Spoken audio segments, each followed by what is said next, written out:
कोल्हापुरात अनधिकृत मशिदीवर महापालिकेची कारवाई।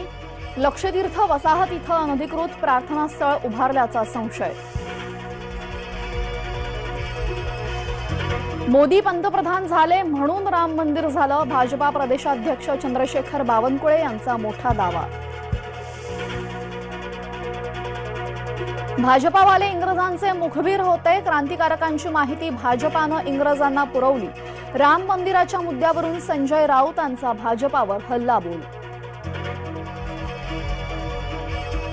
उद्धव यांचा 1993च्या दंगलीचा काय संबंध? राम मंदिराच्या देणगीला उद्धव यांचा विरोध होता। राम मंदिराच्या लढ्यात उद्धव होते याचा पुरावा द्या, नितेश राणे यांचं राऊतांना खुलं आव्हान।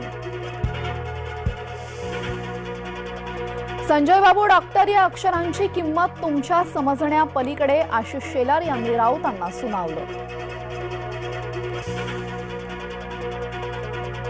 सरकारनं गोळ्या घातल्या तरीही माघार घेणार नाही, जरांगेंचा सरकारला इशारा। भारत जोडो यात्रेचा दुसरा टप्पा 14 जानेवारीपासून। दुसऱ्या टप्प्याचं नाव भारत न्याय यात्रा। महाराष्ट्रातील कोरोना बाधितांची संख्या 194 वर। राज्यात नव्या विषाणूचे 10 रुग्ण, तर मुंबईमध्ये सर्वाधिक 88 कोरोना बाधित।